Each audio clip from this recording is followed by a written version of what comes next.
Jesus Christ. God's blessings be upon you all on this Monday, the 8th week in ordinary time, as we celebrate the liturgy of the Word and the liturgy of the Eucharist. In the Gospel, a young man asked Jesus, "What must I do to inherit eternal life?" And in the first reading, St. Peter described this eternal life. It is an inheritance that is imperishable, undefiled, unfading, kept in heaven for you, who by the power of God are safeguarded through faith to a salvation that is ready to be revealed in the final time. So what does eternal life mean? According to St. Peter, you will rejoice with an indescribable and glorious joy.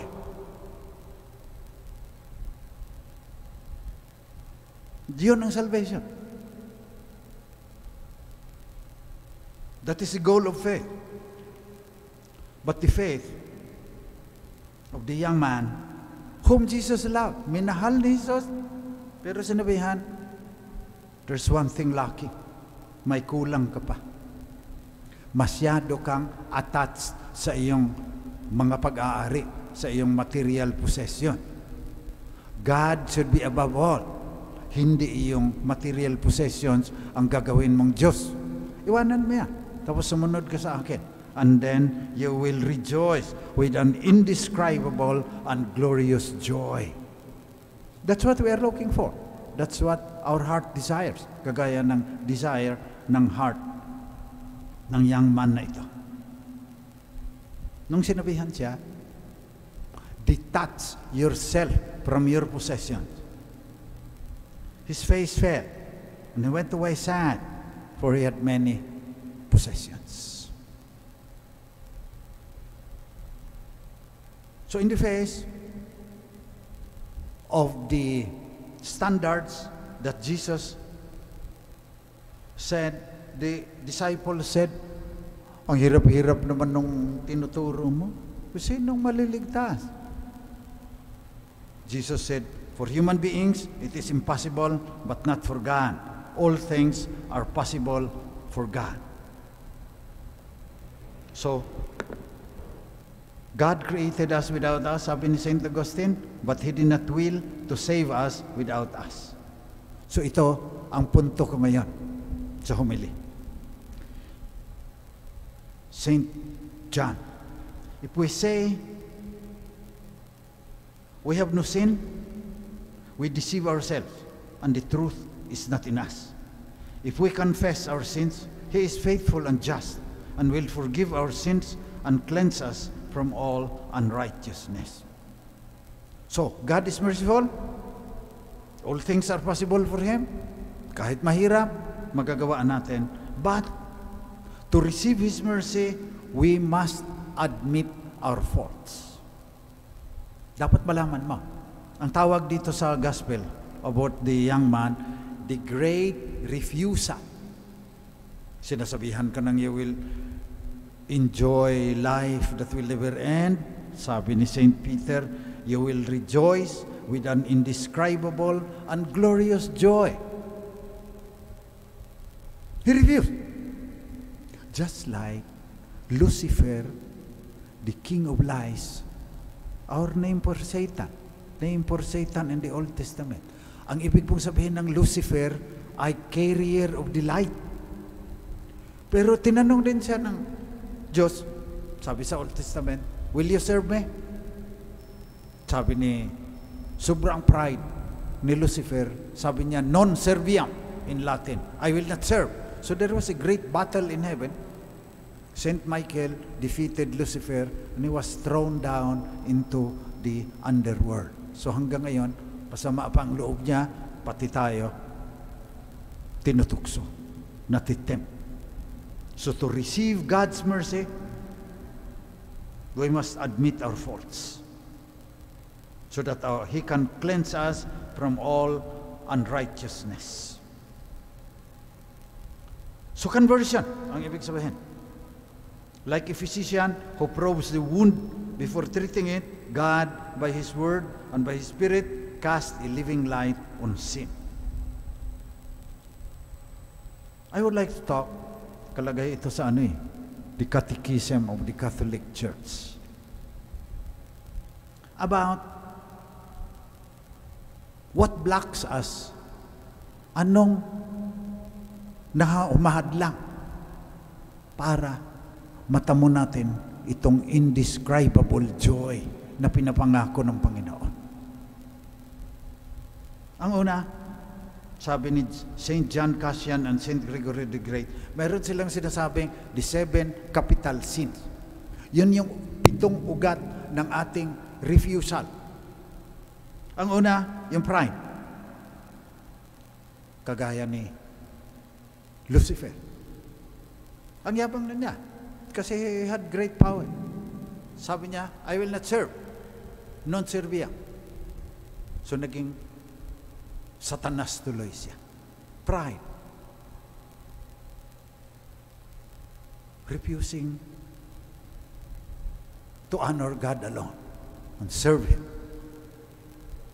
That's the first capital sin. The second capital sin is avarice. Ito naman yung sa young man. Avarice means greed. Yung overweening, yung sobrang attachment to material things, na para bang yung pagkatao mo dyan na nakaugat.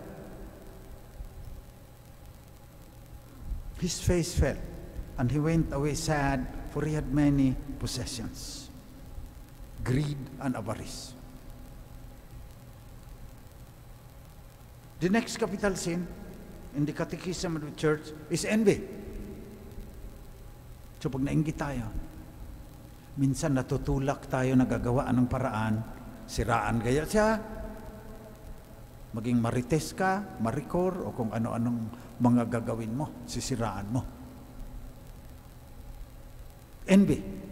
O kaya, mas malaki condominium mo so wala naman siyang ibang pamamaraan na nakawin na lang ngayong hindi kanya. Dahil sa pagkainggit. Then, the fourth capital sin is anger. Yung hindi mo, anger management ang tawag ngayon May mga tao na sa galit nila, pumapatay, kung ano na lang kanilang nagagawa. Then the next is lust. Marami ding ayaw pakawalan ang kanilang pagnanasa sa laman. Maraming kasalanan ang nangyayari. Ito yung mga ugat nga ng kasalanan. Pride, greed, envy, anger, lust. Yung iba, gluttony naman. Sinasabihan ng huwag lantakan niyang humba at saka litson, tupitira pa rin. Yung ibang pare namin, nauna pa sa akin, batang-bata, nasa semeteryo na dinadalaw ko araw-araw. Ang pangpito, kasalanan nating lahat, sloth, katamaran, lalo na sa mga bagay na espiritual. Natatamad kang magsimba, tatamad kang magdasal, yung mga pari natatamad minsan na maghanda ng kanilang homily. Hanggang ang kasalanan, hindi naman yan na bigla kang bagsak Incline yan, na unti-unti yan, hanggang bigla na lang makikita mo, nakasadlak na sa putik ng kasalanan. So ngayon pala, paghahanda na itong sinasabi ko, to confess our faults. Dahil sa Miyerkules, buong simbahan na ang magsasabi, confess your sins and believe in the gospel. Pero, ang sinasabi ko ngayon, you have to confess so that you will receive God's mercy. Yung bubuksan niyang pancreas mo, tapos, o kaya atay, halimbawa may cancer ka sa atay, ang cancer sa lung. Bubuksan yung katawan mo, pagkatapos tatanggalin ng doktor yan. Hanggang hindi nalalaman na may cancer ka, patuloy yan na lumalaki, mag-metastasis hanggang huli na.